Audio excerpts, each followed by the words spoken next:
बिस्मिल्लाहिर्रहमानिर्रहीम। हदीस नबवी। हज़रत आयशा रज़ियल्लाहु तआला अन्हा बयान करती हैं, रसूलुल्लाह सल्लल्लाहु अलैहि वसल्लम ने फ़रमाया, 6 किस्म के लोगों पर मैंने लानत की और अल्लाह ने भी लानत की और हर नबी की दुआ कबूल होती है। अल्लाह की किताब में इजाफ़ा करने वाला, अल्लाह की तकदीर को जुटलाने वाला, ताकत के बलबूते पर मुसल्लत होने वाला शख्स कि वो किसी ऐसे शख्स को मुअज़्ज़ज़ बनाए जिसे अल्लाह ने ज़लील बनाया हो, और किसी ऐसे शख्स को ज़लील बना दे जिसे अल्लाह ने मुअज़्ज़ज़ बनाया हो। अल्लाह के हरम की बेहुरमती करने वाला, मेरी औलाद की बेहुरमती करने वाला और मेरी सुन्नत को तर्क करने वाला। इस हदीस पाक में रसूलुल्लाह सल्लल्लाहु अलैहि वसल्लम का जो इरशाद मुबारक है, उससे ये मालूम होता है कि 6 किस्म के लोग अल्लाह की रहमत से दूर हैं और नबी करीम सल्लल्लाहु अलैहि वसल्लम ने उन पर लानत फरमाई है। और इसका मफ़हूम ये है कि 6 किस्म के लोग ऐसे हैं जिनको अल्लाह ने अपनी रहमत से दूर फरमा दिया है, और नबी करीम सल्लल्लाहु अलैहि वसल्लम ने ऐसे लोगों के लिए ये दुआ फरमाई है कि अल्लाह उनको अपनी रहमत से दूर फरमा दे। लानत का यही मफ़हूम है। अब ये जो नबी करीम सल्लल्लाहु अलैहि वसल्लम ने फ़रमाया कि हर नबी की दुआ कबूल फरमाई जाती है, तो आपके फ़रमाने से ये समझ में आता है कि लोगों याद रखो, हर नबी की दुआ कबूल फरमाई जाती है, और मैं भी 6 लोगों के लिए लानत की दुआ कर रहा हूँ, तो मेरी भी दुआ ज़रूर कबूल होगी। लिहाजा इस बात को मामूली मत लेना। वो 6 लोग जिन पर अल्लाह ने लानत की है और नबी करीम ने जिनके लिए लानत की दुआ फरमाई है, वो कौन से हैं? अल्लाह की किताब में इजाफ़ा करने वाला शख्स, यानी कुरान करीम के अल्फाज में, तर्जुमे में या तफसीर में डंडी मारने वाला शख्स। दूसरा शख्स कौन सा है? अल्लाह की तकदीर को जुटलाने वाला शख्स। हमारे लिए ज़रूरी है कि हम तकदीर के बारे में ज़रूर ईमान रखें, जिस तरह कि अल्लाह और उसके रसूल ने ईमान रखने का हुक्म फरमाया है। जैसे कि हम सिफ़त ईमान मुफस्सल में ये कहते हैं,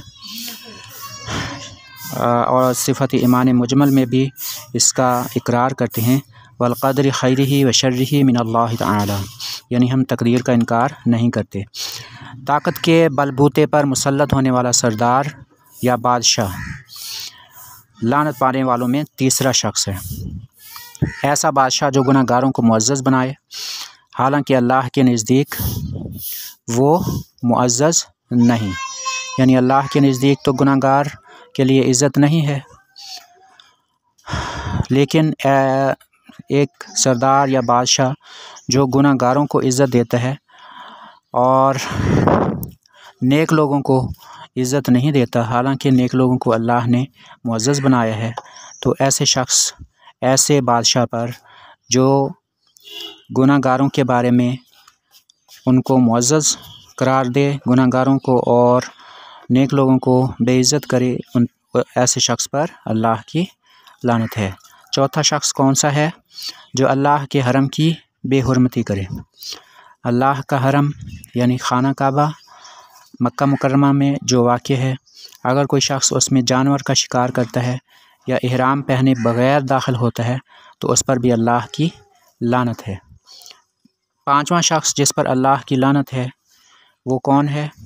जो नबी करीम सल्लल्लाहु अलैहि वसल्लम की औलाद यानी सादात की बेहुरमती करने वाला हो, यानी सय्यदा फ़ातिमातुज़ ज़हरा रज़ियल्लाहु तआला अन्हा की उस औलाद की बेहुरमती करे जो कि मुसलमान है और सहीहुल अक़ीदा है। इसका दूसरा माना, जो मुफ्ती अहमद यार ख़ान नईमी नाम से एक बहुत बड़े आलिम हैं,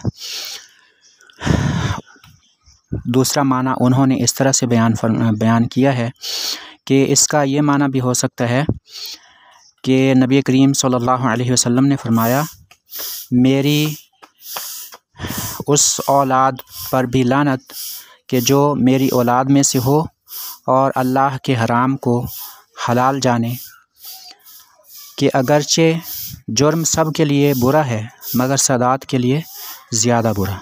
इससे सैयद हज़रात को इबरत पकड़नी चाहिए, वो अपने बाप दादों का नमूना बने, सिर्फ़ सैयद होने पर फ़ख्र ना करें।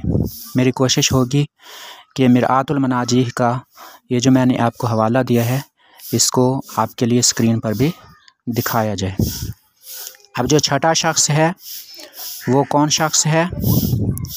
जो सुन्नत नबवी को हकीर जानकर तर्क करता है, यानी ऐसा शख्स जो ये जानता है कि ये बात सुन्नत है लेकिन वो उस सुन्नत की कदर नहीं करता।